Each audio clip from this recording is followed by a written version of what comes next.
안녕하십니까. 컴퓨터 활용 능력 1급 필기 첫 번째 시간이 되겠습니다. 자, 커말 1급 필기는요, 3개의 과목으로 구성이 되어 있습니다. 자, 첫 번째 과목이 컴퓨터 일반이 되고요. 두 번째 과목이 스프레드시트 일반, 자, 엑셀을 배우는 과목이 되고요. 자, 세 번째 과목은 데이터베이스 일반, 자, 이것은 액세스를 배우는 과목이 되겠습니다. 그래서 3개 과목 중에서 컴퓨터 일반부터 해서 강의를 진행을 하겠습니다. 자, 컴퓨터 일반 첫 번째 시간인데요. 첫 번째 시간의 이제 제목이 윈도우즈 7의 파일 그리고 폴더 삭제라는 이름으로 해서 준비를 했습니다. 자, 첫 번째 강의에서는 좀 생소하지 않은 여러분들 늘 접하시는 윈도우즈 7에 대해서 주제를 가지고 강의를 진행을 할 건데요.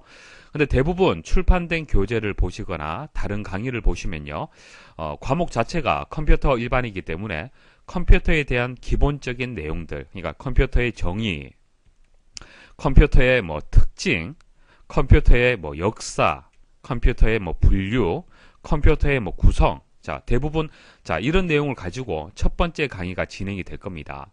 자, 그런데 내용을 보시면 아시겠지만 이런 것들은 암기할 수밖에 없는 그런 내용들이 있죠. 컴퓨터에 대해서도 잘 모르는 상태에서 이런 내용들을 배우기가 쉽지가 않을 겁니다.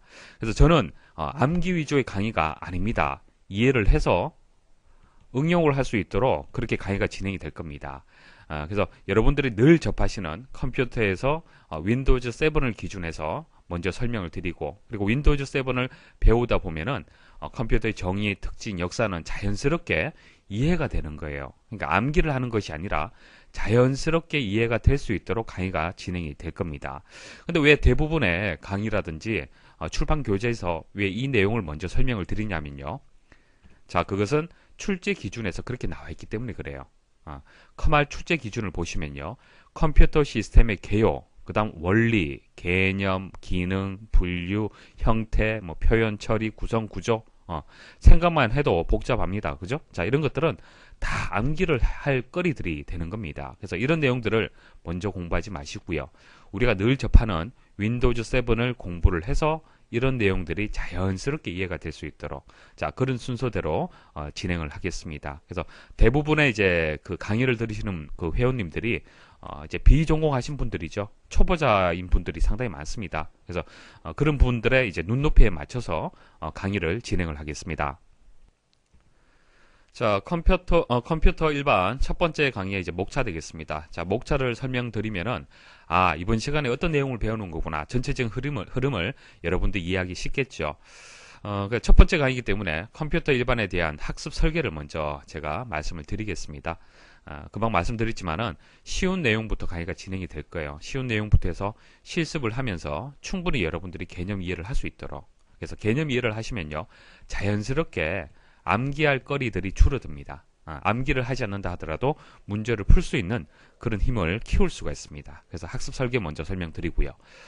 그리고 윈도우즈 7에서 가장 기본이 되는 시작 프로그램, 그리고 시작 메뉴에 대해서 말씀을 드리고, 그리고 파일 폴더를 삭제하는 방법, 자, 이 내용들을 말씀을 드리겠습니다. 자, 먼저 컴퓨터 일반의 학습 설계 말씀을 드리겠습니다. 자, 학습 설계를 여러분들이 잘 세워야만 효과적인 학습이 될 겁니다. 무작정 그 출제 기준에 나와 있는 순서대로 공부하는 것은 효과적이지 않습니다. 여러분들 눈높이에 맞는 내용들 위주로 해서 먼저 하나하나 공부하고 어려운 내용을 공부한다라면 좀 더 이해하기 쉬울 겁니다. 자, 컴퓨터 일반은요, 총 3개의 파트로 나누어서 강의를 진행을 하겠습니다. 첫 번째는 윈도우즈 7에 대해서 먼저 말씀을 드릴게요. 컴퓨터라고 했을 때 여러 가지 프로그램이 있겠지만은, 여러분들한테 가장 쉽게 다가갈 수 있는 프로그램이 윈도우즈 7입니다. 그래서 윈도우즈 7을 통해서 컴퓨터에 대한 기본적인 개념 이해를 하고, 그 다음 컴퓨터에 대해서 배우게 되면은 좀 더 부담이 없고요. 암기할 거리들도 많이 줄어들고 이해를 해서 응용할 수 있는 그런 힘을 키울 수가 있습니다. 자, 그리고 세 번째는 이제 인터넷 정보통신에 대해서 말씀을 드릴게요. 컴퓨터를 이용해서 여러 가지 작업을 하는데요. 그 중에서 가장 많이 이용하는 것이 인터넷이죠. 인터넷의 개념, 인터넷의 중요한 기능들, 특징들을 또 정리하는 시간을 갖도록 하겠습니다. 자, 강의 진행은 이런 순서로 진행을 하겠습니다. 자, 그럼 윈도우즈 7은 이제 공부를 하는데요. 또 윈도우즈 7도 단계가 있어요. 쉬운 내용부터 이제 배워야겠죠. 가장 기본이 되는 것은 기본 사용법입니다. 기본 사용법. 이번 시간이 기본 사용법을 설명드리는 시간이 되는 거예요. 윈도우즈 7에서 파일과 폴더를 삭제하는 방법, 파일의 이름을 바꾸는 방법, 폴더를 이동하는 방법. 자, 이런 내용들은 여러분들이 뭐 평소에 이용을 하는 그런 기능이잖아요. 그죠? 그래서 기본 사용 방법을 일반적으로 많이 사용하는 기능 위주로 해서 설명을 드릴 겁니다. 설명을 드리고요. 자, 이 기간 동안 여러분들이 공부하다 보면은 자격증 취득에 대한 두려움이 없어질 겁니다. 편하게 이해가 되고 따라갈 수가 있을 거예요. 그리고 두 번째는 제어판의 사용 방법을 말씀을 드릴 겁니다. 자, 제어판을 여러분들이 사용하고 있는데요. 보통 사용하고 있는 것은 뭐 바탕화면에 해상도를 조절한다든지, 그리고 프린터를 설치한다든지 이런 것들도 제어판의 사용 기능 중에 한 가지입니다. 자, 이런 기능들도 설명을 드릴 거고, 조금 깊이 있는, 조금 고급 기능들도 말씀을 드릴게요. 평소에 사용하지 않지만 알아두면은 재미나는 기능들이 제어판에 상당히 많습니다. 자, 그런 이제 기능들 위주로 해서 설명을 드리도록 하겠습니다.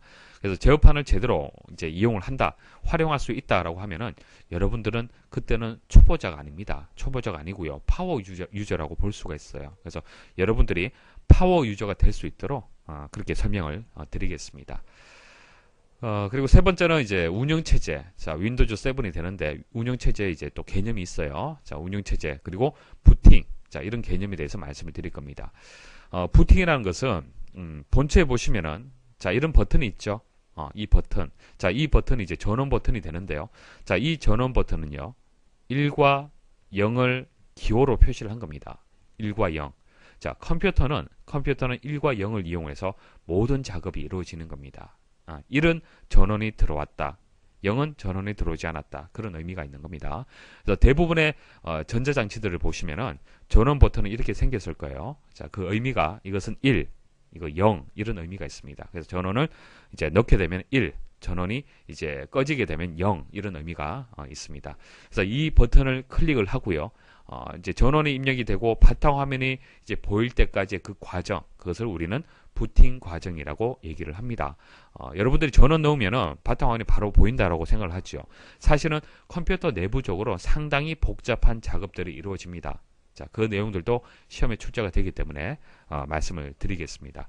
그래서 여기까지 말씀을 드리면은 윈도우즈 7을 왜 사용을 해야 되는지 그 궁금증을 해결할 수 있을 겁니다.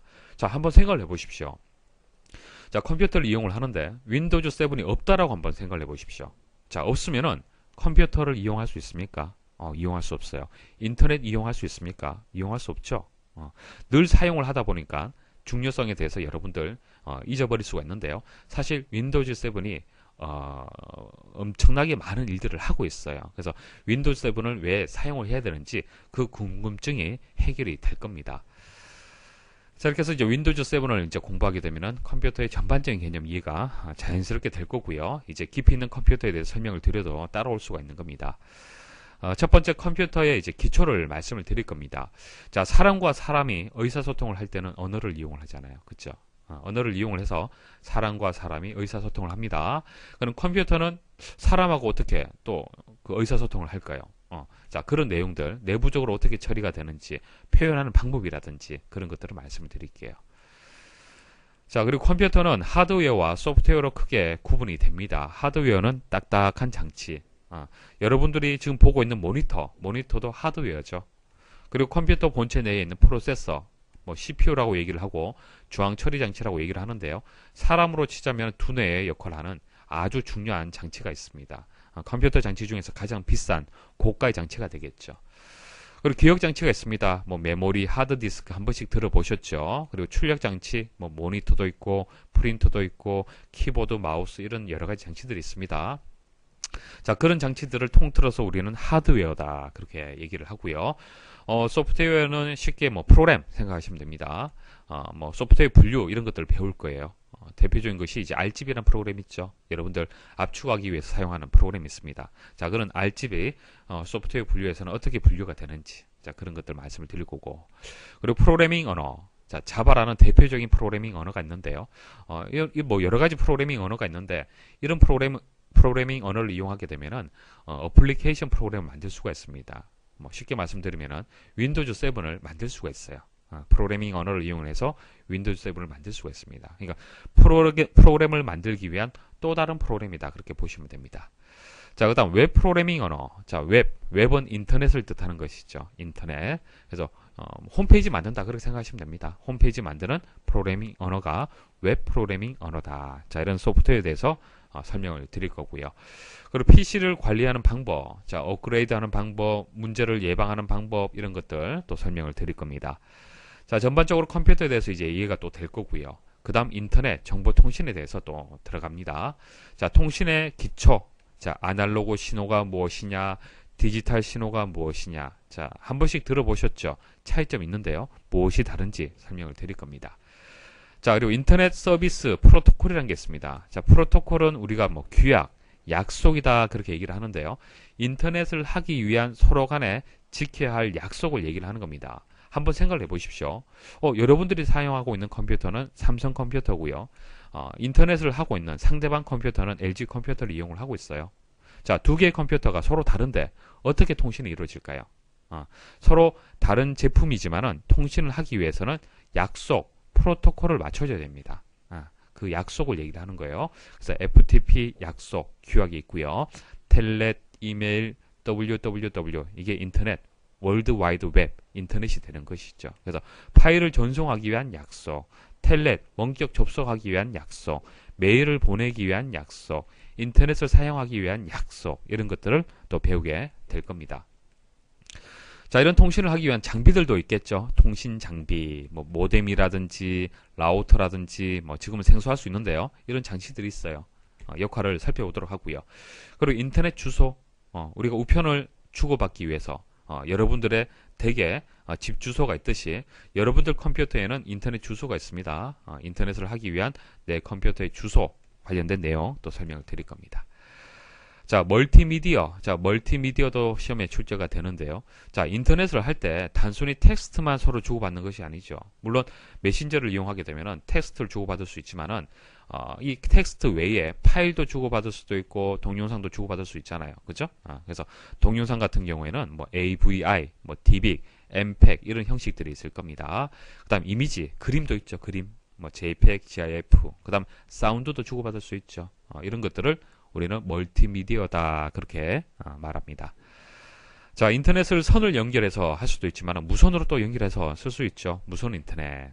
그 다음 보안의 개념들 말씀을 드릴 겁니다. 그래서 주요 키워드가 인터넷 전화, 블루투스, 방화벽, 암호화 기법, 바이러스, 악성 코드, 해킹 다들 한번 들어는 보셨을 겁니다. 그래서 강의를 통해서 한번 정리한다 그렇게 생각을 하시면 됩니다. 자, 이제 본격적으로 이제 수업에 들어가도록 하겠습니다. 여기 보시면 작업 표시줄 해서 내용이 나와 있고요. 그 다음 아래쪽에 보면 시작 프로그램 이렇게 또 나와 있습니다. 자, 시작 메뉴에 대해서 또 설명을 드릴 거고요. 자, 이런 식으로 진행을 하다가 마지막에 또 문제풀이가 있어요.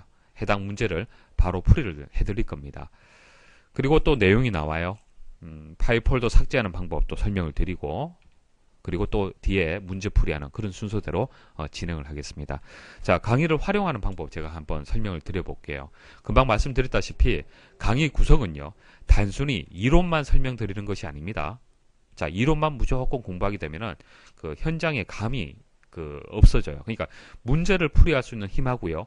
안다는 것과는 다릅니다. 그래서 이론만 공부하게 되면 문제풀이가 좀 어려워질 수 있습니다. 그래서 이론을 공부하고 바로 해당 기출 문제를 풀이하는 순서대로 진행을 해서 실질적인 문제풀이 해결에 힘을 키울 수 있도록 그렇게 강의는 진행이 될 겁니다. 그리고 여기 보시면 별표가 이렇게 표시가 되어 있죠. 별 5개에서 2개가 표시가 되어 있는데요. 중요도가 되는 겁니다. 중요도. 자, 이렇게 해서 이제 각 파트별로 해서 중요도를 표시한 것은 여러분들 복습할 때 짧은 시간 투자를 해서 효과적으로 복습할 수 있도록 그렇게 제가 표시를 한 겁니다. 만일 시험장 가서 10분이라는 시간이 짬이 났는데 그죠? 내용을 다 볼 수는 없죠. 그 중에서 중요한 것들, 별표가 많은 것들 순서대로 먼저 보시는 것이 효과적이잖아요. 그죠? 그래서 중요도를 매 파트마다 표시를 해 두었습니다. 그러면 중요도를 참고를 해서 그렇게 학습을 하시면 됩니다. 그리고 마지막으로 하나만 더 말씀을 드릴게요. 자, 이렇게 해서 이론적인 부분을 설명 쭉 드리잖아요. 그죠? 설명을 드리고 기출문제 풀이 들어가는데요. 여기서 화면 멈추셔야 돼요. 이론 설명드리고 기출풀이 들어가는데 이론 설명드리고 난 뒤에 여러분들 이해를 했잖아요. 그죠? 이해를 한 상태에서 스스로 기출문제를 풀이하셔야 돼요. 스스로.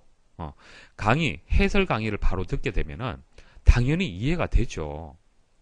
앞에서 이론 설명 드렸기 때문에 기출풀이가 당연히 쉽습니다. 당연해요. 그런데 만약 강의를 쭉 이렇게 듣잖아요. 들으면은 기출풀이가 마치 본인이 한 것처럼 여러분들이 직접 문제 풀이한 것처럼 이해할 수도 있습니다. 잘못 이해를 하고 있다는 얘기예요. 여러분들이 풀이하는 것이 아니라 제가 대신 풀이를 해드리는 거잖아요. 그렇죠? 그래서 이론 설명 들으시고요. 화면 멈추시고 문제를 풀어보십시오. 직접 문제를 풀어보셔야 돼요. 근데 이 자료는 강의 자료가 되기 때문에 문제 해설 정답이 다 표시가 되어 있습니다. 자, 이것으로 이제 풀이하지 마시고요. 자, 별도의 기출 분류집이라고 해서 문제은행을 제공해 드립니다. 그래서 1강에 파트별로 해서 1번, 뭐 2번 이렇게 문제가 나오죠. 그래서 정답 표시가 되어 있지 않습니다. 여기서 바로 문제 풀이할 수 있도록 그렇게 하셔야 됩니다. 됐습니까? 그래서 별도의 한글 파일, 문제만 나와 있는 한글 파일을 제공해 드리겠습니다. 그 파일을 보고 문제 풀이 하시면 돼요. 자, 이론적인 내용을 듣게 되면은 이 문제를 조금만 고민하시면 풀이가 될 겁니다. 물론 바로 풀이가 어려운 문제들도 있겠죠. 그런 문제들은 체크해 두시고 강의 다 들으시고 해설도 들으시고 다시 한번 보시면은 또 풀이가 될 겁니다. 그리고 이제 해당 파트, 그러니까 이번 파트는 이제 파일 폴더 삭제 파트가 되잖아요. 그죠? 해당 파트에서, 중요한 문제들은 이제 강의 중에 다 해설을 해드리고요. 이제 해설만 들으시면 풀이할 수 있는 문제들은 따로 설명드리진 않겠습니다. 여기에 다 포함해 두었습니다. 뭐 예를 들어서 여기 보시면은 윈도우즈에서 파일을 삭제할 때 삭제된 파일이나 폴더가 일단 특정한 장소에 보관되어 실수를 방지하게 된다. 삭제된 파일을 보관하는 장소. 자, 이것을 우리는 휴지통이라고 얘기를 합니다. 휴지통이라고 얘기를 하는데 뭐 이런 것은 출제는 되었지만은 따로 제가 별도로 설명드리진 않겠습니다. 어차피 본 강의에서 휴지통 계속 반복해서 말씀드리기 때문에 사실 이론만 듣게 되면 이 문제는 쉽게 풀이할 수 있어요. 그래서 문제 풀이에서는 다루진 않겠습니다. 하지만은 문제은행에는 제가 포함해 두겠습니다. 최종적으로 여러분 점검할 때는 문제 풀이를 해주시면 도움이 되실 겁니다. 자, 작업 표시줄부터 설명을 드릴게요. 작업 표시줄은 옆에 별 표시가 없죠. 없다는 것은 중요도가 상당히 낮다라고 보시면 됩니다. 작업 표시줄은 가장 기본적인 구성이 되기 때문에 일단 설명을 드리는 겁니다. 자, 작업 표시줄은 여기 나와 있죠. 아래쪽에 보시면 이게 작업 표시줄이 되는 거예요. 왼쪽에 이제 시작 버튼, 이게 시작 버튼이 되고 시작 버튼을 클릭하게 되면 여러 가지 이런 이제 프로그램들을 실행할 수 있는 화면이 또 나옵니다. 자, 작업 표시줄이 어느 위치에 있는지 아시겠죠? 자, 작업 표시줄은 현재 수행 중인 프로그램들이 표시되는 부분으로 응용 프로그램 간 작업 전환이 한 번의 클릭으로 가능하다. 자, 응용 프로그램이라는 것은 자, 이 그림 보시면요. 이 파워포인트죠. 이것은 인터넷, 이것은 한글입니다. 이것을 각각을 응용 프로그램이다 얘기를 하는 겁니다. 응용 프로그램, 어플리케이션 프로그램.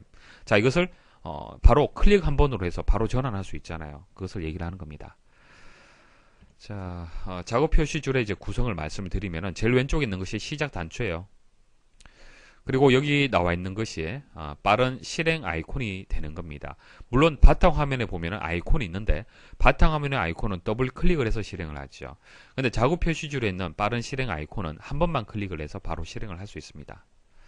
그리고 실행 중인 프로그램 목록을 바로 보실 수가 있고요. 그리고 우측에 보시면은 입력 도구 모음이 있습니다. 입력 도구 모음. 뭐 한글 영문 변환한다든지 여러 가지 이제 도구들이 있죠.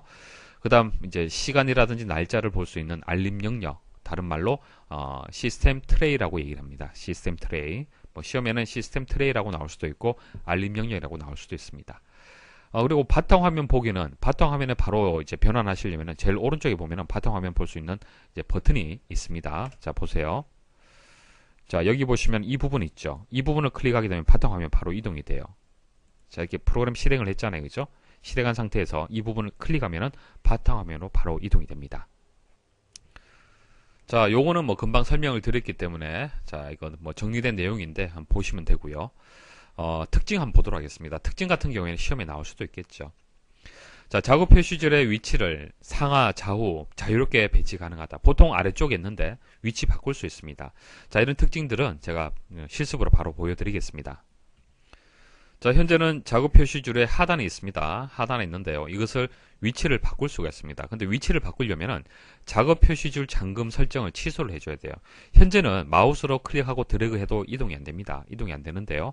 여기서 오른쪽 버튼 클릭을 하고 작업 표시줄 잠금, 제가 잠금 설정을 했기 때문에 그래요. 이것을 먼저 해제를 해줘야 됩니다. 해제를 하고 마우스를 이용을 해서 이렇게 드래그 하면 크기도 조정할 수 있고요. 자, 잠시만요. 자, 이렇게 이동을 하면은 마우스를 지금 드래그를 하고 있습니다. 제가 드래그를 하게 되면 위치를 이렇게 바꿀 수도 있어요.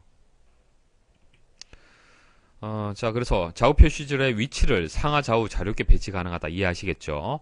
자, 화면의 반 정도, 50% 정도를 크기를 조절할 수 있습니다.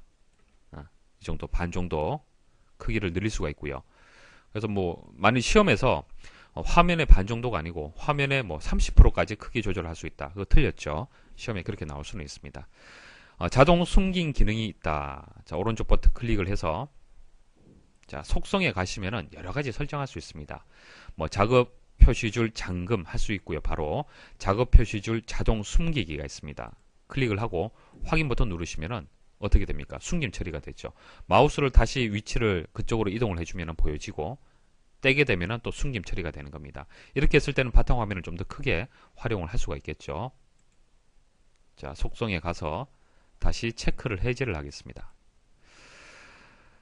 그리고 실행 중인 프로그램 목록 위에 마우스 포인터를 올려 놓으면 창이 표시가 된다. 자, 마우스를 좀 실행 중인데 마우스를 올리시면은 아래쪽에 미리 보기 화면 이렇게 조그맣게 나옵니다. 자, 이런 화면에 나와요. 이 내용이 어떤 내용이구나 알 수가 있습니다. 작업 표시줄의 다른 특징 보겠습니다. 자, 작업 표시줄의 빈 영역에서 마우스 오른쪽 단추를 클릭한 후 도구 모음 메뉴에서 작업 표시줄의 도구 모음을 추가할 수 있다.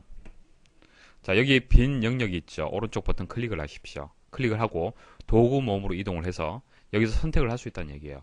도구 모음을. 그래서 주소를 많이 선택을 하게 되면은 이렇게 주소 창이 만들어지는 겁니다. 이해하시겠죠? 자, 해제를 하고요. 그 다음 두 번째, 작업 표시줄의 빈 영역에서 마우스 오른쪽 단추를 클릭한 후 속성 메뉴에서 작업 표시줄 설정을 할 수 있다. 자, 아래와 같은 설정을 할 수가 있는데요. 하나하나 설명을 드리겠습니다. 자, 속성에 들어가게 되면은 작업 표시줄 및 시작 메뉴 속성이라는 창이 나옵니다. 현재는 작업 표시줄 탭에 지금 이동이 되어 있는 상태입니다. 첫 번째는 이제 작업 표시줄의 모양을 설정할 수 있습니다. 작업 표시줄 잠금 좀 보여드렸습니다. 잠금을 해제할 수도 있고 잠금을 처리할 수 있습니다. 잠금을 체크를 하게 되면은 여러분들이 뭐 마우스를 잘못 이용을 해서 작업 표시줄이 뭐 엉망이 되는 경우가 없다는 얘기예요. 딱 고정된다는 얘기입니다. 잠금 처리할 수 있고요. 작업 표시줄 자동 숨기기 그것은 좀 보여드렸고요. 작은 아이콘 사용은 뭐냐면은 아래쪽에 이 아이콘 한번 보십시오. 현재 이게 작은 아이콘이 적용되어 있는 상태인데요. 해제를 하고 한번 보여드릴게요. 자, 적용 버튼 눌러보겠습니다. 아이콘이 커졌죠. 큰 것이 좋으신 분은 크게 하시면 되고 작은 아이콘이 좋으면 작은 아이콘으로 적용을 선택을 하시면 됩니다. 화면에서 작업 표시줄의 위치 이거 뭐 현재 아래쪽 되어 있는데 왼쪽 오른쪽 위쪽 뭐 선택할 수 있다. 뭐 마우스를 드래그를 해서 이동할 수도 있고 조금 전 제가 마우스 드래그로 이제 보여드렸던 겁니다. 여기서 바로 선택을 할 수도 있습니다. 작업 표시줄의 단추 이것이 뭐 여기 보면 작업 표시줄에 단추들이 이렇게 다 있잖아요. 그죠? 현재 파워포인트를 이용을 하고 있습니다. 이 파워포인트를 이제 어떻게 이제 보이게 만들 거냐 그것을 얘기를 하는데 단추 하나로 표시 안함이라고 좀 체크가 되어 있는데요. 자, 어떤 의미가 있는지 보여드릴게요. 만일 파워포인트가 하나 더 있잖아요. 그죠? 이제 파워포인트라는 프로그램이 문서가 하나 이렇게 두 개가 있다라고 보겠습니다. 이 두 개가 있을 때 표현하는 방법을 이것을 하나로 묶어서 단추 하나로 표현할 수가 있고 이렇게 각각으로 나누어서 표현할 수가 있습니다. 그래서 현재 저는 선택을 단추 하나로 표시 안함이라고 했기 때문에 각각이 따로따로 표시가 되는 거예요. 만일 항상 단추 하나로 표시, 레이블 숨기기 이렇게 선택을 했잖아요. 그죠? 항상 단추 하나로 표시한다라고 적용 누르게 되면은 파워포인트가 하나로 이렇게 선택이 되는 겁니다. 됐습니까? 자, 마우스 올려주시면 두 개가 이렇게 보여지죠. 자, 그것을 얘기를 하는 겁니다. 그리고 작업 표시줄이 꽉 차면 단추 하나로 표시. 만일 여러 개의 작업들이 이제 같이 실행이 되는 경우, 그때는 이제 작업 표시줄이 꽉 차겠죠. 꽉 찰 때는 단추 하나로 그때는 묶어서 표시가 될 수 있도록 하겠다는 얘기입니다. 그래서 저는 일단은 단추 하나로 표시 안 함이라고 선택을 해둔 상태입니다. 그러니까 따로따로 이제 바로 보여진다는 얘기죠. 작업 표시줄에. 자, 알림 영역에 표시할 아이콘과 알림을 사용자 지정합니다. 자, 사용자 지정을 클릭을 하게 되면은 여기서 알림 영역에서 표시를 할 거냐 말 거냐, 뭐 아이콘 및 알림 숨기기, 뭐 알림만 표시 이런 식으로 선택을 할 수 있습니다. 자, 에어로픽이라는 기능이 있는데요. 자, 여기 바탕화면에 이 버튼 있죠. 이 버튼을 클릭하지 않았습니다.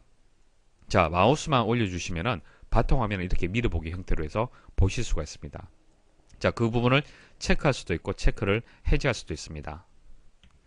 자, 이렇게 해서 이 작업 표시줄에 대한 특징은 다 설명을 드렸는데요. 뭐 그나마 시험에 나올 만한 거리들은 이런 것들이네요. 작업 표시줄의 단추 표시 유형 설정에 대해서 뭐 세 가지, 만약 세 가지라면 다른 한 가지를 두고 단추 표시 유형의 설정이 아닌 것은 이렇게 나올 수도 있잖아요. 그죠? 그래서 이런 세 가지인 경우 이런 것들은 조금 이제 여러분들이 암기를 해 두시면 좋을 것 같습니다. 자, 시작 프로그램 말씀드리겠습니다. 시작 프로그램은요, 윈도우즈가 시작될 때 자동으로 실행되는 프로그램을 얘기하는 겁니다. 자, 보세요. 자, 시작에서 모든 프로그램 이동하시면은 여기서 시작 프로그램 폴더가 있습니다. 한번 클릭해 보십시오. 현재 계산기 그 아이콘이 자, 시작 프로그램 내에 이렇게 설정이 되어 있습니다. 이렇게 설정이 되어 있으면요, 윈도우즈 7이 실행될 때마다 자동으로 여러분들이 계산기 프로그램 실행하지 않는다 하더라도 이 프로그램이 자동으로 실행이 된다는 얘기입니다. 자, 사용자마다 다를 수가 있겠죠. 계산기가 늘 필요한 사람이 있을 거고, 인터넷 창을 항상 실행을 하기를 원하는 사람이 있을 테고, 뭐 엑셀, 뭐 워드, 뭐 이런 여러 가지 프로그램들이 있는데 그 프로그램 중에서 자동으로 실행할 수 있는 프로그램을 좀 전 보여드린 것과 같이 시작 프로그램에다가 등록을 해두면요, 자동으로 실행이 됩니다. 자, 만일 삭제를 하고 싶을 때는 여기서 오른쪽 버튼 클릭을 해서 삭제 버튼 누르시면 됩니다. 프로그램이 삭제되는 것은 아닙니다. 여기서 삭제한다고 그래서 시작 프로그램 등록된 그 상태가 이제 삭제가 되는 것이죠. 시작 메뉴 설명드리겠습니다. 자, 시작 버튼을 클릭을 했을 때 보여지는 메뉴, 그것을 시작 메뉴라고 하는 겁니다. 자, 시작 메뉴를 실행을 하려면은 당연히 시작 그 버튼을 클릭을 하면은 실행이 될 거고요.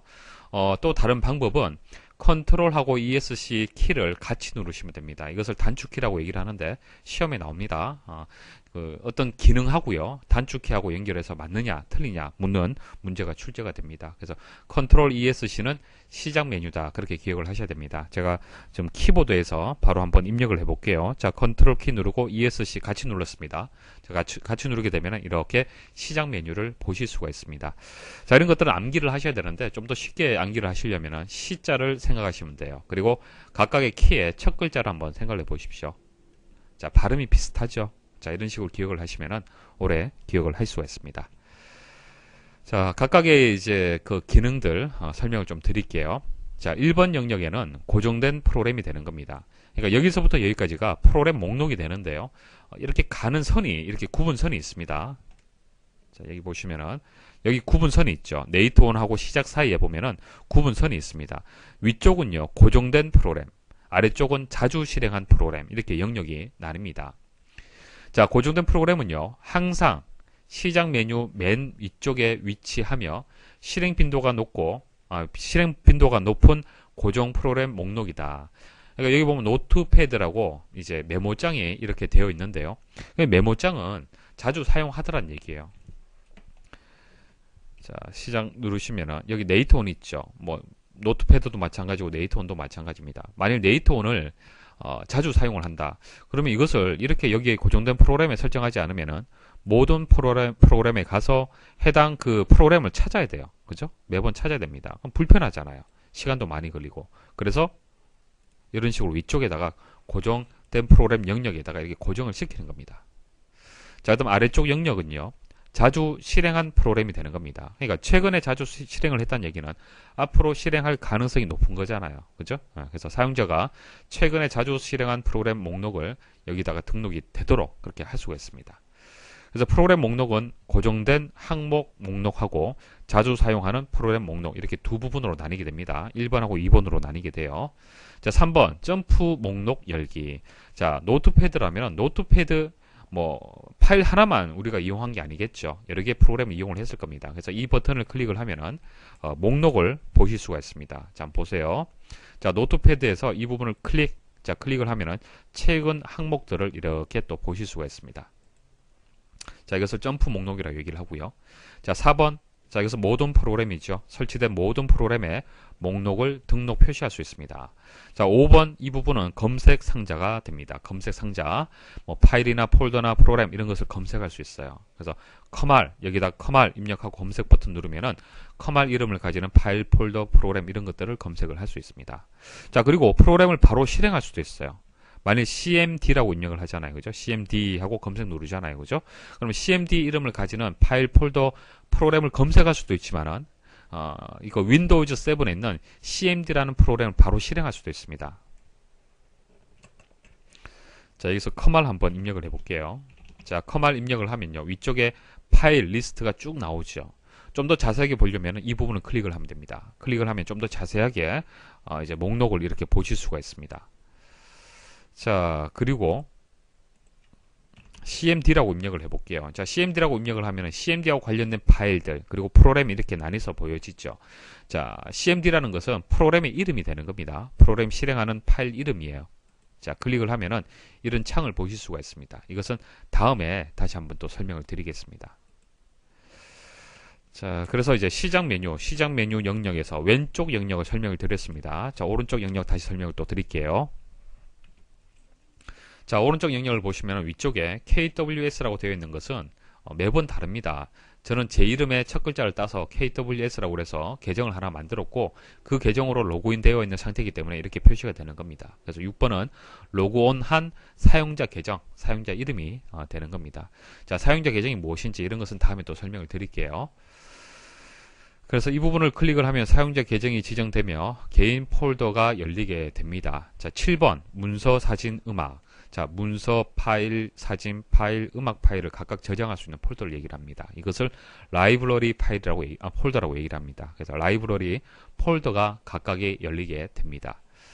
자, 컴퓨터라는 게 있죠. 컴퓨터는 시스템에 장착된 모든 하드디스크 드라이브나 이동식 미디어 장치가 표시되며 시스템의 속성, 프로그램 제거 또는 변경, 네트워크 드라이브 연결, 제어판 열기 등의 기능을 제공한다. 자, 현재는 모르셔도 됩니다. 그러니까 컴퓨터 관련된 여러 가지 설정 사항들을 제공해준다라고 생각하시면 되고 각각에 대해서는 앞으로 배우게 될 겁니다. 제어판은 시스템의 보안, 네트워크 및 인터넷, 하드웨어 및 소리, 프로그램 제거, 모양 및 개인 설정 등의 시스템 제어를 위한 기능을 제공하고 있다. 또 다음에 또 상세하게 말씀을 드릴 거고요. 장치 및 프린터는 장치, 뭐 본체도 있고 모니터도 있고 키보드도 있고 마우스도 있죠. 자, 이런 각종 장치하고요. 프린터 등을 빠르게 실행을 시키고 설정을 변경할 수 있는 그런 메뉴가 되겠습니다. 자, 기본 프로그램은요.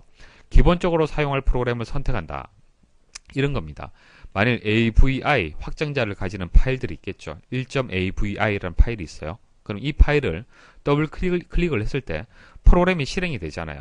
근데 곰 플레이어를 설정할 수도 있을 거고, 그 윈도우즈 7에서 이제 기본적으로 제공하는 윈도우 미디어 플레이어를 연결할 수도 있겠죠. 그러니까 동영상을 재생하는 프로그램이 여러 개가 있잖아요. 여러 개 중에서 어떤 것을 기본적으로 사용할 거냐라는 것을 여기서 선택을 할 수 있다는 얘기입니다. 그래서 기본 프로그램 설정, 파일 형식 또는 프로토콜을 프로그램과 연결, 자동 재생 설정 변경 등 이런 것을 할 수 있습니다. 그러니까 파일하고 그 다음 프로그램하고 서로 연결해 준다. 자, 그렇게 생각하시면 됩니다. 그리고 종료 버튼 있죠. 자, 종료 버튼 클릭을 하면은 바로 종료할 수도 있고 사용자 전환할 수도 있고 로그업 할 수도 있고 뭐 잠금, 뭐 다시 시작, 뭐 절전 이런 것을 선택을 할 수가 있습니다. 자, 이 부분을 클릭을 하시면 돼요. 이 부분을 클릭하면 이제 그 종료 처리가 되는 거고요. 자, 실습을 해서 보여드릴게요. 왼쪽 같은 경우에는 뭐 금방 설명을 드렸고, 자, KWS 누르면 KWS 폴더가 열리고 각종 이런 폴더들을 또 보실 수가 있습니다. 자, 문서 클릭하면 문서 라이브러리가 이제 폴더가 이제 보여진다는 얘기예요. 사진도 마찬가지, 음악도 마찬가지. 자, 컴퓨터 클릭하면 컴퓨터 뭐 C 드라이브, D 드라이브 이렇게 보실 수가 있습니다. 오른쪽 버튼 클릭하면 속성 창이 나오죠. 뭐 속성에서 각종 설정 사항을 변경을 할 수 있습니다. 자, 다음에 다 한 번씩 또 설명을 드릴 겁니다. 아, 이런 거구나 하고 지나가시면 돼요. 자, 제어판 클릭하면 제어판 실행이 됩니다. 제어판 내에 여러 가지 기능을 할 수 있는 메뉴들이 또 나옵니다. 장치 및 프린터. 자, 현재 설치가 되어 있는 장치들하고요. 프린터를 보실 수가 있고 설정을 변경할 수도 있습니다. 자, 기본 프로그램은 조금 전 말씀드렸죠. 기본 프로그램 설정할 수도 있다는 얘기예요. 그래서 뭐 이런 것들을 뭐 기본 프로그램을 설정할 수 있다는 얘기입니다. 자, 뭐 도움말 있고 뭐 시스템 종료 있습니다. 이거 누르면 바로 이제 종료가 될 거고요. 오른쪽 점프 목록을 클릭을 하면은 이렇게 다른 기능을 또 바로 시작을 할 수 있습니다. 그러니까 종료가 아니라 뭐 다시 시작을 한다든지 다른 기능을 수행을 할 수 있습니다. 자, 시작 메뉴 설정 설명드리겠습니다. 자, 작업 표시줄을 설정하는 것과 동일합니다. 자, 작업 표시줄의 빈 영역에서 마우스 오른쪽 단추를 클릭하면 속성 메뉴 나오죠.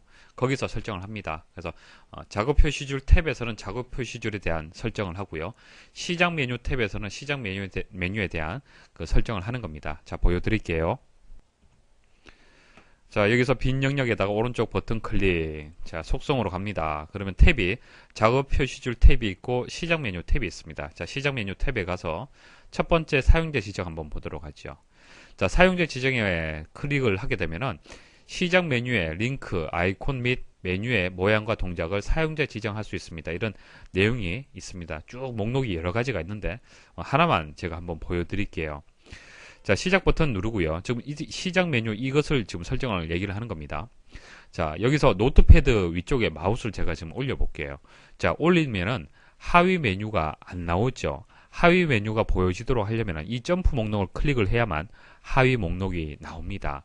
그래서 이렇게 하위 목록을 보는 것이 아니라 마우스를 올리기만 하면은 마우스를 올리기만 하면 하위 메뉴들이 보여질 수 있도록 할 수가 있습니다.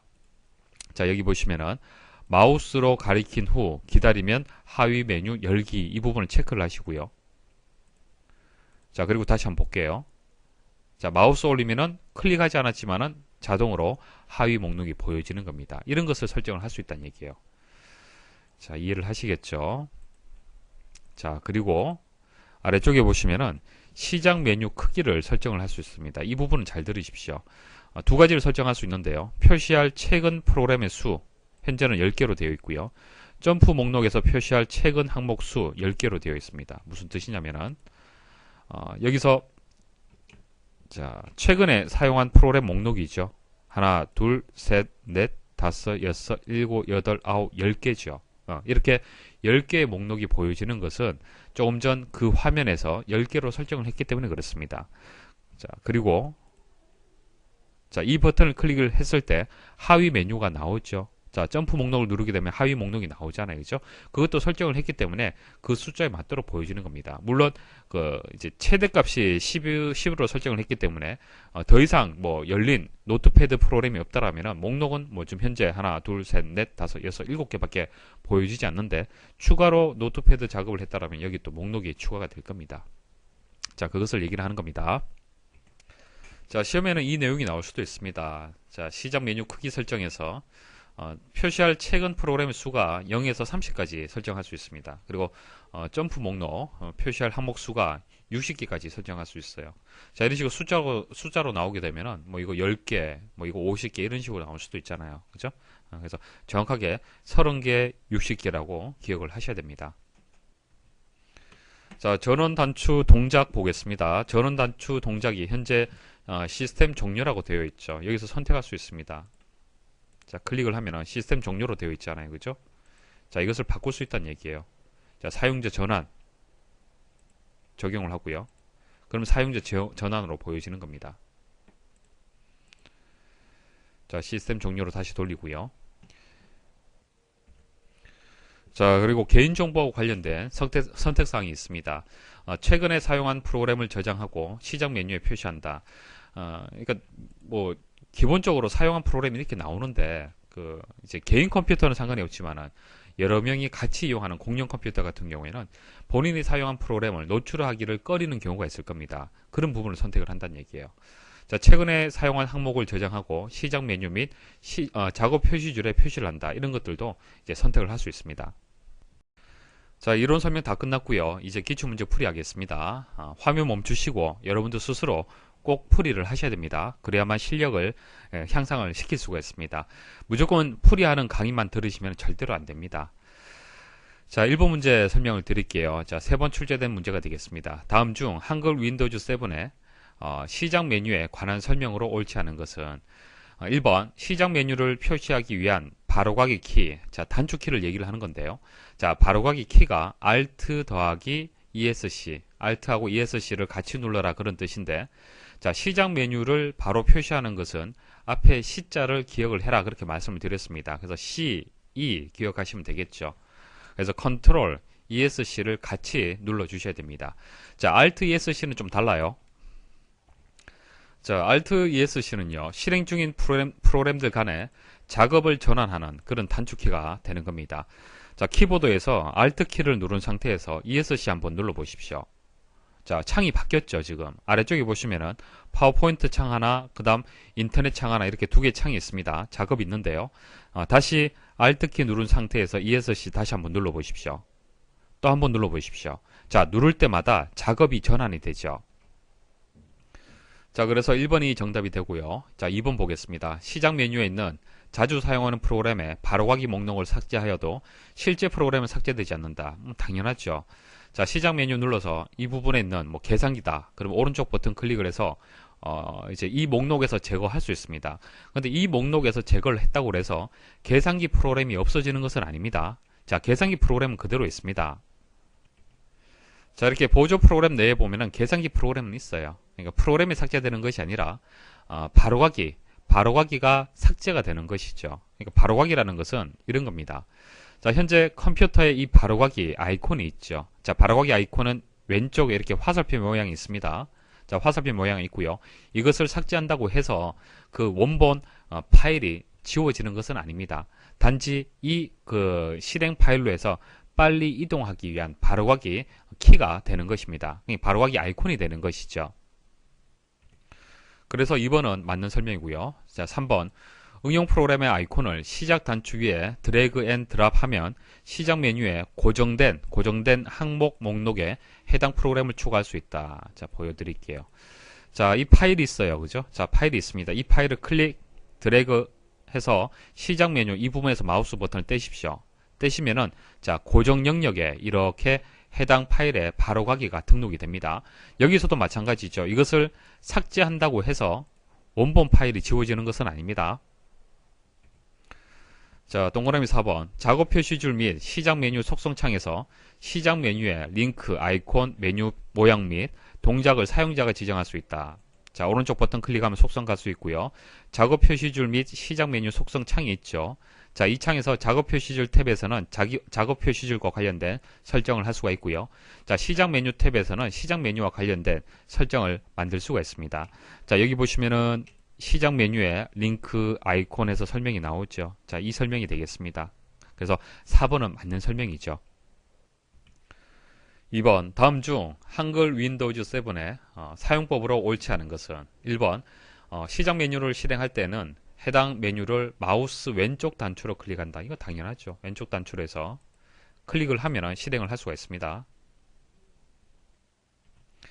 2번 시작 메뉴의 특정 항목을 컨트롤을 누른 채 바탕 화면으로 드래그하면 복사된다. 자, 복사 이동은 다음 시간에 말씀을 드릴 건데요. 자, 보세요. 이것을 마우스로 쭉 드래그를 하게 되면은 바탕 화면에 연결 만들기 이렇게 되죠. 자, 마우스 버튼 한번 떼보겠습니다. 그냥 마우스 왼쪽 버튼을 클릭을 해서 바탕 화면으로 제가 이동을 한 겁니다. 마우스 버튼을 떼게 되면은 바로가기, 자, 바로가기가 만들어지는 거예요. 바로가기가 연결이 되는 겁니다. 자, 다시, 자, 지우고요. 자, 클릭을 하고 마우스로 쭉 드래그 하면은 바탕 화면에 연결 만들기라고 표시가 됐죠. 그게 바로가기 아이콘을 만든다라는 뜻이 되는 겁니다. 근데 이 상태에서 컨트롤 키 한번 눌러 보십시오. 자, 컨트롤 키 눌러도 아무 변화가 없어요. 바로가기 연결 만들기가 그대로 실행이 된다는 얘기입니다. 그래서 동그라미 2번은 맞습니다. 시작 메뉴의 특정 항목을 컨트롤을 누른 채, 컨트롤 눌러도 되고 안 눌러도 상관없습니다. 자, 컨트롤 누른 채 바탕 화면으로 들어가면 복사된다. 바로가기가 복사가 되는 것이죠. 이것도 바로가기입니다. 바로가기가 되고요. 그대로 복사가 돼서 바탕 화면은 만들어진다는 얘기입니다. 자, 3번. 현재 화면에 표시된 바로가기 메뉴를 키보드를 이용하여 닫을 때는 Alt키를 누른다. 자, 동그라미 3번에서 얘기하는 바로가기 메뉴라는 것은요. 자, 바로가기 메뉴는 이제 오른쪽 버튼 마우스 클릭을 했을 때 보여지는 메뉴 있죠. 이것을 바로가기 메뉴라고 얘기하는 겁니다. 자, 바로가기 아이콘은 이런 것을 바로가기 아이콘이라고 얘기를 하고, 바로가기 메뉴는 오른쪽 버튼 클릭을 해서 보여지는 이 메뉴를 얘기를 하는 거예요. 자, 이 상태에서 Alt키, 키보드 Alt키 한번 눌러 보십시오. 창이 닫히게 됩니다. 자, 그래서 3번에 대한 설명도 맞습니다. 그 다음 4번, 키보드에 이 그림은요, 키보드에 보시면 시작 버튼이 있죠. 시작 버튼, 이 모양, 윈도우 모양으로 되어 있는 키가 있을 겁니다. 그게 시작 버튼이 됩니다. 키보드에서 시작키, 이 시작키하고 포즈는 키보드에서 우측 상단쯤 보면은 포즈 키가 있습니다. 자, 이 키를 누르면은 모든 창이 최소화 된다라고 했는데 4번이 틀렸습니다. 최소화하려면은 M을 눌러 주셔야 돼요. 자, 이 모양의 키와 M을 같이 눌러 주셔야 됩니다. 자, 지금 제가 키보드에서 시작 키를 누르고요. 그리고 알파벳 M을 한번 눌러 보겠습니다. 자, 눌러 보면은 최소화 되면서 작업 표시줄 아래쪽으로 떨어집니다. 자, 이런 것도 암기하실 때 M, 최소화의 의미가 있잖아요. 그죠? 자, 그런 식으로 기억을 하시면 되고요. 포즈 버튼을 누르게 되면 시스템 등록 정보 대화 상자가 보여집니다. 자, 한번 눌러 볼게요. 자, 누르게 되면은 시스템 이런 창이 나옵니다. 3번 한글 윈도우즈 7 부팅 후에 시작 프로그램 오류 메시지가 나타났다. 이 오류가 다시 나타나지 않게 하는 방법으로 가장 옳은 것은, 자, 시작 프로그램에 만일 노트패드라는 이 프로그램을 등록을 했어요. 등록을 했습니다. 자, 등록을 한 상태에서 시작 프로그램 오류가 발생하는 경우는요, 이 노트패드 프로그램이 파일이 없는 경우예요. 실행 파일이 없는 경우입니다. 지워져서 실행 파일이 없어요. 자, 실행 파일은 없는데 연결되어서 바로가기 아이콘은 이렇게 등록이 되어 있는 상태입니다. 자, 그래서 이것을 실행을 한들 실행 파일이 없기 때문에 오류 메시지가 보여진다는 얘기입니다. 자, 그때는 이것을 삭제를 하시면 됩니다. 그래서 정답은 1번이 되겠습니다. 1번만 기억하시면 돼요. 시작 모든 프로그램, 시작 프로그램에서 오류가 발생하는 프로그램 아이콘에서 마우스 오른쪽 버튼을 클릭하고 삭제를 선택한다. 자, 파일이나 폴더 삭제 관련된 내용 이제 설명드리겠습니다. 자, 휴지통의 개념이 이제 나오는데요. 삭제 우리가 어떻게 합니까? 자, 바탕화면에 기사 퍼스트라는 파일이 있습니다. 이거 삭제 어떻게 합니까? 키보드를 이용한다라면 키보드에서 딜리트 키 누르고 예 버튼 누르시면 삭제가 되죠. 이때 삭제된 파일은요, 휴지통으로 이동이 되는 겁니다. 자, 예 버튼 한번 눌러 볼게요. 자, 휴지통을 더블 클릭을 하게 되면 조금 전 삭제했던 파일이 여기 있습니다. 만일 이것을 복원을 하려면 오른쪽 버튼 클릭을 해서 복원 누르시면 되고요. 삭제된 파일을 더블 클릭을 해서는 실행이 안 됩니다. 실행이 안 되고요. 복원을 하고, 자, 복원을 하게 되면 삭제된 위치에 복원이 되고요. 그 이후에 더블 클릭을 해서 실행을 해줘야 돼요. 자, 이렇게 삭제할 수도 있고요. 아니면은 오른쪽 버튼 클릭을 해서 삭제, 자, 바로가기 메뉴에서 삭제 버튼 누르게 되면은 또 삭제가 됩니다. 자, 그래서 파일이 있으면은 그 파일을 삭제를 할 때는 딜리트 키를 보통 눌러서 삭제를 합니다. 삭제를 하게 되면 휴지통으로 이동이 되죠. 휴지통. 자, 휴지통에 있는 파일은 언제든지 복원할 수 있습니다. 그래서 여러분들 방에 휴지통이 다 있잖아요. 그죠? 자, 휴지통이 있는 이유는 만일 어떤 문서를 만들었다. 그럼 이 문서를 바로 소각을 해버리면 완전 삭제가 되는 거고요. 소각하지 않고 휴지통에 넣어뒀다가 필요하다 그러면 다시 꺼내서 볼 수가 있잖아요. 그렇죠? 그래서 휴지통에 넣어뒀다가 완전 필요 없다 그러면 이것은 뭐 소각한다든지 처리를 해버리면 됩니다. 자, 그런 개념을 생각하시면 돼요. 자, 휴지통이 필요한 것은 필요라는 파일이 잘못 삭제가 되어서 복원할 필요가 있는 경우가 있습니다. 그때 휴지통이 필요하겠죠. 자, 딜리트 키 누르게 되면 휴지통으로 이렇게 이제 옮겨지게 되고요. 휴지통 내에서 다시 한번 딜리트 키를 누른다. 그때는 완전 삭제가 됩니다. 휴지통 안에서도 삭제가 돼버리기 때문에 복원이 안 됩니다. 자, 이런 식으로 딜리트 키를 2번 눌러서 완전 삭제를 할 수가 있고요. 또 다른 방법은요. 자, 이 파일을 삭제를 할 때 Shift하고 딜리트 키를 같이 누르는 거예요. Shift 키 누른 상태에서 딜리트 키를 같이 눌러버리면은 삭제는 하는데 완전 삭제가 됩니다. 자, 파일이 있으면은 딜리트 키 눌러서 자, 휴지통으로 이동을 했죠. 휴지통에 있는 파일을 복원할 수도 있지만 완전 삭제할 수 있습니다. 여기서 삭제를 해버리면 더 이상 복원을 할 수가 없어요. 만일 직접 휴지통까지 가지 않고 바로 삭제를 한다. 그럴 때는 Shift 키 누르고요. 키보드의 딜리트 키를 누르십시오. 그러면은 이 파일을 영구적으로 삭제하시겠습니까? 라는 메시지가 나옵니다. 여기서 예 버튼 누르면은 영구적으로 삭제를 할 수 있습니다. 자, 휴지통 개념 아시겠죠? 삭제한 파일을 일시적으로 보관하는 장소죠. 필요할 때는 복원이 가능하다. 자, 폴더나 파일을 삭제하는 방법은 조금 전 말씀드렸다시피 키보드의 키, 바로가기 키를 이용하는 방법이 있어요. 딜리트 키 누르면 삭제가 되고요. Shift 딜리트 키 누르면 완전 삭제가 이루어집니다. 그리고 마우스 오른쪽 버튼을 눌렀을 때 바로가기 메뉴 나오죠. 그 바로가기 메뉴에서 이제 삭제를 선택을 하면 또 삭제할 수 있고요. 자, 마우스를 이용해서 드래그를 해서 가능합니다. 자, 보세요. 자, 이것을 마우스 클릭 이렇게 휴지통 쪽으로 드래그를 해버리면 됩니다. 3번 복원하는 방법은요. 보여드렸다시피 휴지통에서 되살리려는 파일을 선택을 하고 마우스 오른쪽 버튼 눌러서 복원 선택을 하시면 됩니다.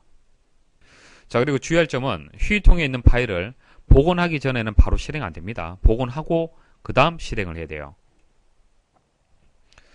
자, 그리고 4번 파일 복원이 불가능한 경우, 자, 무조건 복원할 수 있는 것은 아닙니다. 주의를 하셔야 돼요. 첫 번째는 플로피 디스크. 자, 플로피 디스크 A 드라이브에 있는 파일을 지웠을 때는 복원할 수가 없습니다. 플로피 디스크는 지금 사용하지 않죠. 자, 이런 디스크 보셨습니까? 이런 디스켓. 자, 이것을 플로피 디스크라고 얘기를 하는데요. 지금은 사용하지 않습니다. 자, 보통 우리가 C 드라이브, D 드라이브 이렇게 나눠서 사용을 하잖아요. 그죠? 근데 A 드라이브는 없죠. 플로피 디스크가 이제 A 드라이브가 되는 겁니다. 현재는 사용하지 않기 때문에 A 드라이브라는 것이 없죠. 그래서 A 드라이브에 있는 이 플로피 디스크를 지웠을 때는 복원을 할 수가 없습니다. USB 메모리에 있는 파일 복원 안 되고요. 네트워크 드라이브. 자, 네트워크 드라이브는 여러분들 컴퓨터가 A, 상대방 컴퓨터가 B라고 했을 때 이것이 연결이 되어서 B에 있는 컴퓨터, 그러니까 여러분들 컴퓨터 내에 있는 드라이브 아니고요. 이렇게 연결되어 있는, 그 네트워크로 연결되어 있는, 자, 이 컴퓨터 내에 있는 이 파일을 지웠을 때, 그것은 여러분들 컴퓨터 내에 있는 파일이 아니잖아요. 그죠? 자, 그때는 복원이 안 된다는 얘기고요. 파일이나 폴더를 지울 때 Shift 키를 누른 상태에서 딜리트 키를 누르면 완전 삭제가 되죠. 명령 프롬프트, 도스 모드 창에서 파일을 삭제한 경우, 자, 시작 검색 상자에서 CMD를 누른 상태에서, 자, 보여드릴게요. 자, CMD 엔터 입력을 하십시오. 자, 이것을 명령 프롬프트, 도스 모드라고 얘기를 합니다. 보통 우리가 삭제를 할 때는 마우스를 이용하거나 키보드의 이제 바로가기 키를 이용하면 되죠. 근데 예전에는 윈도우라는 것이 없을 때는 딜리트 명령을 줬습니다. 명령을 줘서 a.exe 파일을 지워라 이렇게 엔터 탁 치게 되면은 a.exe라는 파일이 지워져요. 예전에 이렇게 명령을 다 입력을 해줬습니다. 그래서 이것을 도스 모드 창, 명령 프롬프트 창이다 이렇게 얘기를 하는데요. 여기서 딜리트 명령을 줘서 삭제를 해버리면은 복원되지 않습니다. Shift 키를 누른 상태에서 삭제할 파일을 마우스 왼쪽 버튼으로 드래그하여 바탕화면의 휴지통 아이콘에 올려놓는 경우, 그러니까 Shift 키를 누르지 않고 드래그를 해서 휴지통으로 이동을 하면 휴지통에 이제 이동이 되는 건데, Shift 키를 누른 상태에서 휴지통으로 이동하면은 그것은 완전 삭제가 되는 거예요. Shift 키 누르고 딜리트 키 누르는 거하고 똑같은 결과가 만들어지는 겁니다. 자, 파일이 복원이 불가능한 경우 꼭 기억을 하십시오. 자, 5번 하드디스크의 파일이나 폴더를 딜리트 키를 눌러서 삭제하면 휴지통에 넣어지며 휴지통 아이콘은 빈 휴지통에서 가득 찬 휴지통 아이콘으로 바뀐다. 자, 현재 휴지통 내에 비워져 있기 때문에 비워진 모양이고요. 자, 이 상태에서 이것을 삭제를 합니다. 자, 이동을 해볼게요. 그러면 채워진 모양으로 바뀝니다. 6번 휴지통에 있는 항목은 사용자가 컴퓨터에서 영구적으로 삭제하기 전에는 휴지통이 그대로 있으며 사용자가 삭제를 취소하거나 원래 위치로 복원할 수 있다. 삭제를 취소하거나 이제 복원 가능하다는 얘기입니다. 자, 7번 하드디스크 드라이브마다 휴지통의 크기를 다르게 설정할 수 있다. 자, 여러분들 컴퓨터에 C 드라이브도 있고 D 드라이브도 있다라고 했을 때 C 드라이브의 휴지통의 크기, D 드라이브의 휴지통 크기를 다르게 설정할 수 있습니다. 자, 휴지통에서 오른쪽 버튼 클릭해서 속성으로 들어갑니다. 자, 속성으로 들어가게 되면은 C 드라이브가 있고 D 드라이브가 있죠. C 드라이브는 현재 뭐 공간, 사용할 수 있는 공간이 표시가 되고요.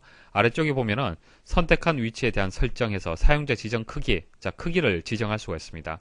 자, 각각을 다르게 지정할 수가 있죠. 자, 그리고 만약 이것을 선택을 한다라면은 파일을 휴지통에 버리지 않고 삭제할 때 바로 제어가 되는 겁니다. 그러니까 Shift 키를 누르고 삭제할 때 하고 동일하죠. 완전 삭제가 되는 거예요. 문제 풀이하겠습니다. 화면 멈추시고 스스로 꼭 풀이를 하십시오. 1번 다음 중 한글 윈도우즈 7에서 파일이 휴지통에 들어가지 않고 영구히 삭제된 경우로 옳은 것은, 자, 1번 USB 메모리에 저장되어 있는 파일을 휴지통으로 드래그 앤 드랍으로 드랍하여 삭제한 경우. 자, USB는 복원 안 된다라고 말씀을 드렸습니다. 자, 영구히 삭제가 되고요. 자, 윈도우즈 탐색기 창에서 C 드라이브에 있는 해당 파일을 선택한 후 구성 삭제 메뉴를 선택하여 삭제한 경우. 자, 보조 프로그램에 가면은 탐색기 있습니다. 탐색기를 실행을 하셔도 되고요. 아니면 시작 버튼이 있죠. 여기서 오른쪽 버튼 클릭, 윈도우즈 탐색기 열기 선택을 하셔야 됩니다. 그러니까 여기서 이제 삭제를 한다는 얘기죠. 자, 바탕화면에 있는 파일을 한번 삭제를 해보겠습니다.